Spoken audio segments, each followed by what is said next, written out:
So the XFL 3.0 started off on this weekend, and it's going to be going into the games one by one, starting with the Vegas Vipers versus the Arlington Renegades. This game was a really good one to start it off, although it didn't look like it at first. The Vipers took a 14-3 lead at halftime with Luis Perez, the spring football MVP, looking amazing out there until in the second half he threw 2 pick sixes to Arlington. Arlington scored an offensive touchdown, but then in the fourth quarter, it looked like it was all over. The Vipers scored, but then they went for the 2-point conversion and they could not get it. So they were down 22-20, and on the last play of the game, a 4th and 15 onside kick rule to try to get it into opposing territory. Perez throws it over the middle to, I think it was Martavis Bryant, who catches it, but popped out of the ball's hands by a big hit by the Arlington defender. And overall, this was a solid game. If all the games looked like this over the weekend, we would be perfectly content. However, they did not, and we'll get to that in a minute. But overall, a solid showing for the first ever XFL game. The next game on the slate, the last game of Saturday, was the Orlando Guardians versus the Houston Roughnecks, and what a bad showing this was for my Orlando Guardians. We started off good. We got a touchdown, which some people think was a touchdown, some people think it wasn't. I can't think of the receiver's name for the life of me, but he caught it in simultaneously with the defender, and when that happens, it's automatically given to the offensive player, but not many people knew that.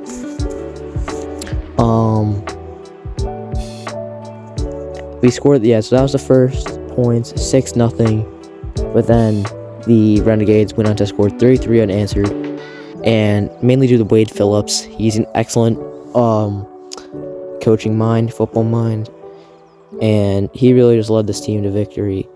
It looked hopeful for the Renegades the Guardians at the end with I think it was a 41-yard touchdown to Andrew Jamil from the quarterback, which Paxton Lynch got benched, by the way, which he's been benched in the CFL, USFL, NFL, and XFL now. But then we couldn't get the 3-point conversion, and it was just game over from there.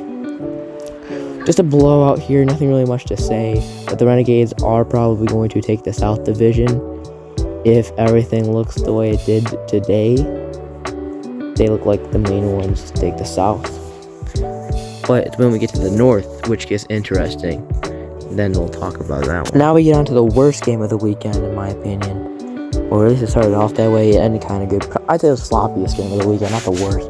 Probably the sloppiest was the Battlehawks and the Brahmas. I thought this was going to be the best game of the weekend, personally. However, it did not live up to that. Jack Cone and A.J. McCarron were missing throws left and right, and really nothing was going on at all. And at halftime, it was 3-3. And then the Brahmas took a 14-3 lead. And then all of a sudden, here comes St. Louis Battlehawks with, I think, 2 minutes left to go in the fourth. They go down the field, score a touchdown with 1:10 left. Then they get the 3-point conversion. They get the 4th and 15 onside kick try, which, speaking of that, I think that they should make it 4th and 20, just make it a little harder, but I'm all for it. So the 4th and 15 try puts them in the lead, but gives them a chance to take the lead, and that they do. They get a touchdown to Austin Prohl, I believe, who actually scored the first touchdown in the XFL in 2020. But yeah, overall, a sloppy game by both sides. I mean, it ended up being a great finish. However, I'm excited. I think the Battlehawks I believe they're facing Seattle this weekend. I think they're going to get crushed, honestly. But not this weekend, Thursday. But yeah, so that's it for what I have to say about this game. Really sloppy game overall. And now we're going to get on to the best game of the night. And that would be the Seattle Sea Dragons versus the DC Defenders. And these are probably the 2 teams that will probably come out of the North Division to make the playoffs. But you have the Vegas Vipers in there. I mean, this division looks packed and stacked. Really just an overall great game by both sides. It was close. It was down to the wire. I'm going to be honest, I was watching the NBA All-Star game more than I was watching this game. But overall, just an amazing showing by both teams. Josh Gordon had a couple catches. Ben DiNucci looked good out there. and obviously a bad play call, I think, that everyone can agree is on the goal line. Ironic, it's Seattle that messes up on a goal line play call. But yeah, overall, a great weekend for the XFL. I'm excited to see what they have more, and I should be doing these every week. And also that once these other leagues start up, the FCF, which I'm a big fan of, and the USFL, I'll be covering those as well.